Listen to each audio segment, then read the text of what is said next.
So today I want to talk to you about tidying up your beds and borders. Now, autumn is the best time to be thinking about how to improve and how to prepare the soil and your beds and borders ready for spring. Now, everything's going to start to die off now and everything's going to be like looking a little bit bare, looking a little bit unhappy. By preparing your beds and borders now, tidying it up a little bit, maybe infilling some of the gaps with some winter flowering annuals, winter flowering perennials even, you can really make a big difference into improving your garden and the health of your garden as well.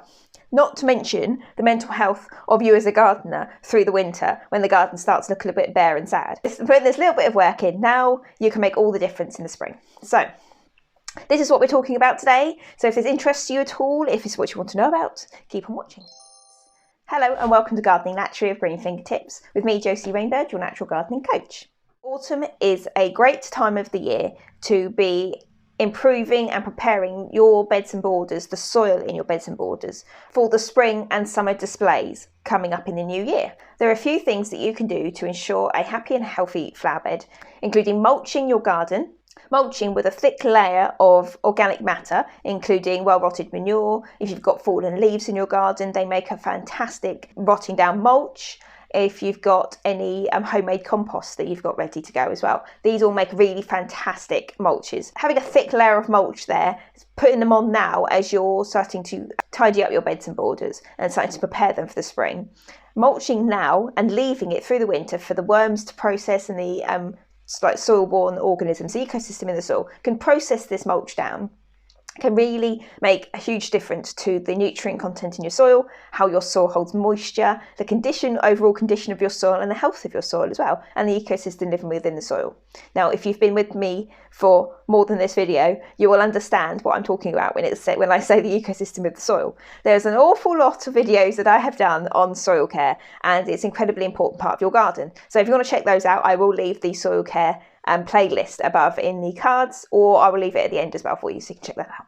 But the ecosystem of the soil is incredibly important and can make a world of difference to your garden, to the health and well-being of your garden. The ensure a happy and healthy garden as we come into spring is cutting back, removing dead stems and foliage. These will cut down, especially with roses, anything sort of in the rose family. They tend to be prone, when the leaves fall, tend to be prone to disease damage. So if you can remove the leaves, so if you've got a rose bed or if you've got roses growing in your flower beds, remove the leaves from around them as they drop, and then this will drastically reduce the chance of your roses or your other plants catching any diseases as we go through the spring. But cutting back woody plants and pruning summer flowering perennials really does reduce the chance of reduce the risk of any disease damage, any weather damage as well as we go through winter. And it makes the garden much tidier, which is lovely. Now, I will say, as a natural gardener, I do tend to leave a lot of seed heads and grasses and things to die over on their own, and just that I leave them there to die. I don't cut them back. I don't remove them from the garden, because these will help the wildlife living in my garden for a start. They'll provide food and bedding, anything like that, nesting materials for them. And as long as I'm looking after them, in the new year, when all the insects start to come back out again and I need them for their pest control, they'll be there for me. So I like to make sure that I look after them as we go into the winter months. They've got the food that they need and they've got the nesting materials that they need as well.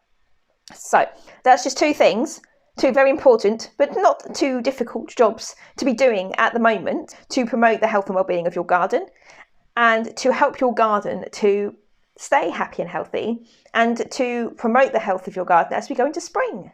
So if you like this video, give us a thumbs up. It helps YouTube to show my videos to more people, and it shows me that you like my content, so that's good. We like that. And if you'd like to see more videos from myself, click the subscribe button just up here. So I've got my soil care playlist here for you, and I've got my next video in the lineup on the bottom there for you. So check those out, and I will see you in my next video. See you later.